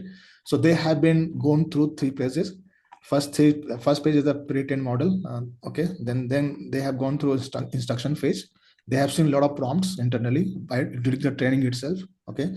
And they have seen the weightage, that which response has more weightage, more value, and they will generate according to that, okay. So these are the part of whole learning, okay. So when you're using any model like OpenAI, any public model in RAG application, so basically you're using instruction fine-tuned model and feedback model. I mean, you're using that model has gone through all the 3 steps. It has been pre-trained, it has been instruction trained, and had seen the human feedback, okay. So this all thing had done on the model. So you're not using pre-trained model, okay. So you're getting the entire, all the steps has been done on the model. Here in the market, right? When we give some questions to the ChatGPT, again it is auto tuning itself when we chat with it. Yeah, once you chat with them, okay. Okay, now what this model is doing, they also understand about you. They will what type of question you're asking. They will understand about your background, what kind of question you're interacting, okay. And they will ask you optional, which kind of answer you are accepting more. You can see there's a thumbs up, thumbs down button. Okay, so if you're giving thumbs up, they will we're giving a feedback basically, okay. So they will learn that, okay, if I'm giving this kind of answer, my user is accepting more. So next time they are getting fine-tuned, they will start generating more that kind of responses next time, because of your giving feedback, okay. So you're rewarding them, okay. It's called reward. You're rewarding them for that kind of answer. So they will do a learning, they do a self-learning, okay, I need to produce this kind of result next time, okay. Okay, so there's some misconception. Any question, by the way, before I talk? I need to cover couple of topics, not much.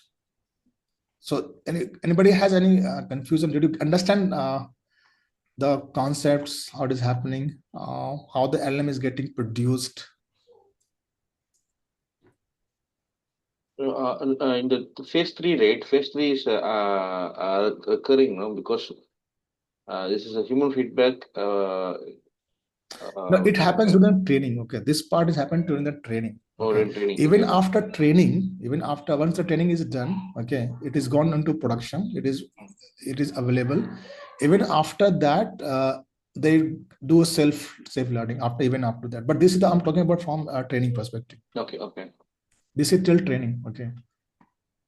So even during the training, they understand that if I'm getting this kind of feedback, this kind of best score, okay, so they will optimize themselves. There's an optimization technique. Depending upon the score, good answer, they will do optimization internally. So it's again part of training. Okay. Okay, there are a couple of misconceptions I will talk about. Okay, so if I'm saying that, I'm claiming that, suppose I'm making this statement that I'm fine tuning OpenAI model using my document and prompt. Okay, so okay, sometimes what happen, people use this kind of statement, but it's not. I mean, not by mistake, but it's a common. People make this kind of statement that I'm fine tuning my model. Even I use it a lot of times, and I think Satish will have got confused a lot of time, right? So if I'm making the statement that I'm fine to, I can say that I'm fine tuning my model using my prompt. Okay. That's So what I earlier asked, right? When we do a prompt and giving an answer and giving a response back to the agent, is it going to self tune itself? That's what my no, question. no, you're not fine tuning. Okay. Because if you suppose you're using OpenAI model, okay, which has been gone through this all three steps. Okay. Okay. Okay. So it has been trained. Okay. It has gone through all the training. Okay. And you're giving a prompt. Suppose you're giving your document, your own document. Suppose you're building RAG, you're giving your document, your prompt. Okay. So you're not fine tuning. You cannot fine tune. Okay. You are just grounding your model according to your data. It is called grounding because this model is more like a horizontal. They have seen a lot of huge data. Okay. But in your case, your data is very specific. Your data, suppose you're working in medical segment, right? So data is more like a medical type of data, right? So you have to ground your LLM so that they can understand more about your data instead of public data. Okay. It is called grounding. So for that we do prompting. So but prompting, you're not doing fine. I mean, you're not changing the weight and bias. Whatever they have gone training during the training phase, whatever the matrix they have produced, that I'm not changing it. That Okay. matrix is static. This matrix after training, right? Whatever I'm training here, this matrix, whatever I'm talking about, this matrix will not, after the fine tuning, after the prompting, you're not changing this weight and bias. Okay, this will not change. Okay, because this is the final learning. So this you can't change that from prompting. You are just grounding your LLM to behave like your data, your prompt. It is called grounding. You more grounding your prompt to understand your data better. Okay, that's why we do prompting. Okay, so prompting is not like that. With prompt, you can change the behavior of model, or you change the learning of model. You change their weight and bias. You're just grounding the right word use can be grounding. You're just grounding on instruction tune OpenAI model using your knowledge base and prompt. Okay, so your model can understand your more data properly and they can do your job, because your job is whatever job you have, whatever data you have, you want to get your job done, right? So that's what you have to ground your model so that it can behave according to your data, okay, according to your knowledge base. So that's why we do prompting. But prompting does not mean that you are changing the model. You are doing a fine tuning. If you want to do fine tuning, that's a different, altogether different steps. You have to take the pre-trained model, okay, and then you have to apply LoRa. You have to build your custom data set, huge data set, and change the. You have to update the weight and bias. So that's called a fine tuning. But with the prompting, you're not changing the weight and bias. You're just grounding your model. Okay. Now, question is when we do fine tune. So You can I take understand? this? It will not learn from our questions. Question correct? No, it will learn. Okay. It will. I mean, okay. It has already, look, this model already know how to build the context. They have gone through LM. Okay. They have gone to language modeling. Okay. So this model are able to capture the nuances, syntax, meaning, understanding. They have been a training. Okay. But here, what I'm doing, I'm making it more grounded, okay, on my data set, on my problem. Okay, let's suppose you have medical data, okay, and you want to use suppose OpenAI model, okay, and this OpenAI model has not seen your data, right? This medical data has not been trained because this medical data is not available on the internet. Okay, this is your public data, this is your private data, right?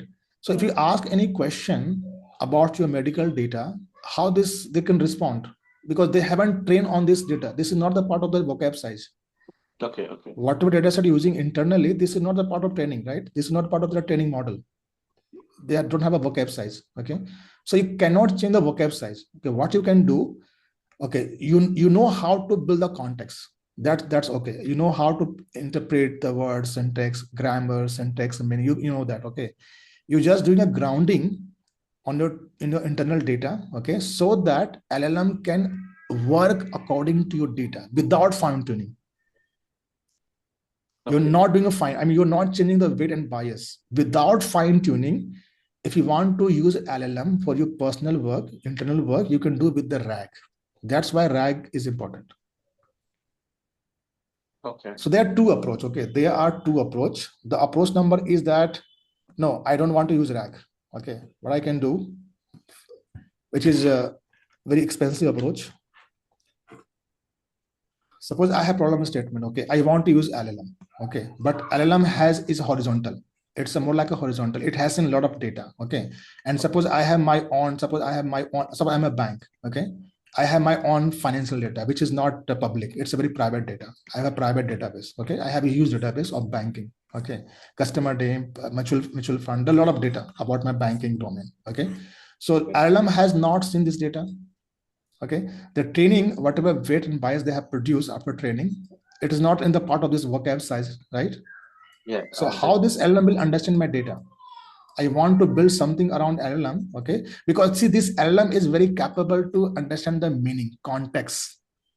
Okay. Because of LLM language modeling, they can predict the next one. So they are very capable to understand the understanding of the information text. Okay, but right now, because this LM has not seen my data, so I cannot say that I just feed. I cannot say that LM. I can send.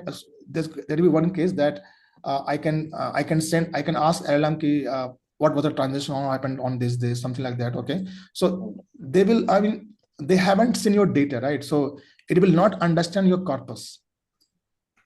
Okay, so there are two possibilities. One thing you can do that. One thing. Suppose no, I don't want to use RAG. So what there are two ways. Okay, there are two approach. The approach number one is, suppose you take some pre-trained model. Okay, you take some pre-trained model, like whatever model they have built it. Okay, so their model, they have already weighted bias, they got trained. Okay, then you can take this model. Now you prepare on data set. Okay, your own private data set, prepare data set. Okay, just like we did, right, in previously, like suppose the cat, like SAT prediction, like this. You prepare this data set according to your new data set, okay, and do a retraining. Okay. So in this case, the weight and bias will get update. There are multiple techniques. Okay, I'm not expert in that technique, how to fine tune. There are LoRa, QLoRa, there are multiple techniques for that.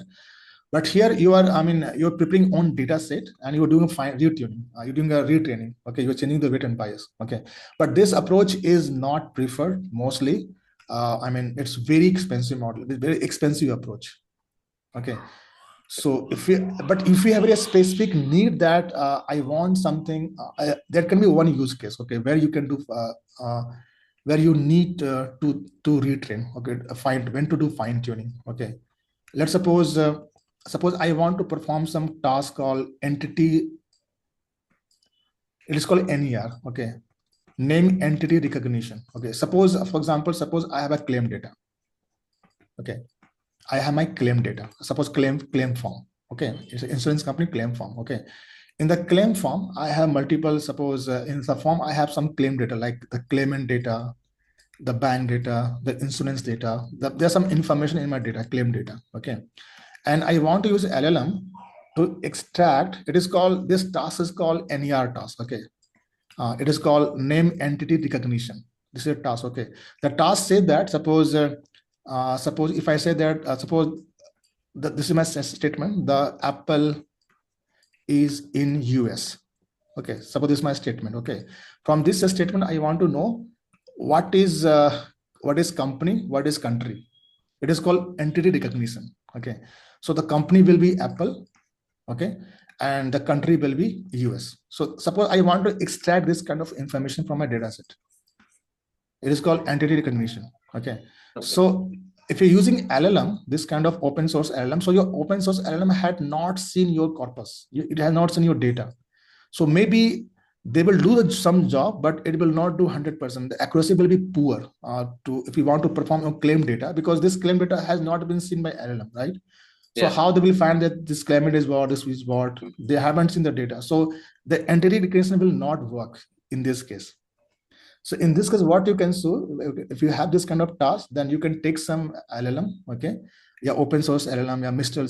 some low weight LLM, okay? You can take some LLM, okay, and you can do a fine tuning on your data. So here it's completely become your, I mean, it is more like a vertical LLM. It will only understand because their corpus, because their corpus has become different, right? The token size, their vocab has become different right now. So this LLM is very vertical, very specific for your user data, for data. This is very rare. Moreover, we have to tune all the features, right? Yes. Okay. You have to tune all the features of your LLM on your particular data. So you're changing your vocab size, completely you're changing the vocab size. You are doing retrain. Okay. So this is very expensive, but in some cases, this can be one use case where you can use it. Okay. Otherwise, what you can do, you don't do a fine tuning. You take the LLM, whatever it has, because it has the capability to build the understanding context. It has that. Okay. And build your own knowledge base. This is your own knowledge base, your private data, which has not seen by LLM. Okay. And you ground your LLM. This term is called grounding. You ground. Always remember this word, grounding. Okay. You ground your LLM on your database. How do you do that? Using prompting. So prompting helps you to ground your LLM on your internal database, internal knowledge base. And then this LLM become more like a specific to solve your specific problem. Okay. So this approach is called RAG approach. Okay. Generally, company prefer this approach instead of building the scratch from scratch. It takes a lot of time. So generally, we prefer RAG approach where I can ground my model on my data using prompting. And for that, you have to write this. The whole magic is about prompting. How you write a right prompt to ground it. This everything depends upon prompting. So with the prompting, I can fine tune. If I again while doing the RAG session, we'll go deep right out. Yes. Okay. So if I'm saying I'm fine tuning my model using prompting, it means that I'm grounding it. Okay. I'm not changing the weight and bias of it. Okay. I'm just grounding it. Okay. So whenever you see this kind of statement, I'm doing a fine tuning of model using prompting. It means I'm grounding it. Okay. Okay. I think next time we will not confuse.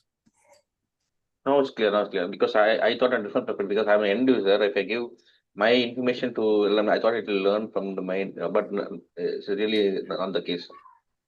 To give you grounding some information to the prompted. Yeah. No, it's clear. Okay. So these are the things. Okay. So yeah. So when the fine tuning is required, when you want a specific response type, you want a consistent format, you want domain specific reasoning pattern. Okay. You want your pattern. Yeah. Okay. Suppose I have a claim data. I want to teach my model on my pattern, on my data set. Okay. Then in that a specific case, you can go with that. Okay.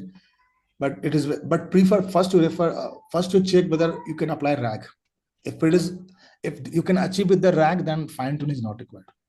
So first thing, as an architect of thing, you should prefer RAG. You just try to experiment that what I want to achieve, we can achieve with the RAG or not. RAG plus prompting is the preferred first.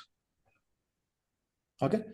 So this is what, so have a pre-trained model, instruction fine model, or feedback model, and this is what we can do. Okay. So yeah, so this was the whole story about LLM, how the LLM started from RNN, LSTM, transformer, and what is the training of LLM, how they're trained. Is all thing I covered in this video.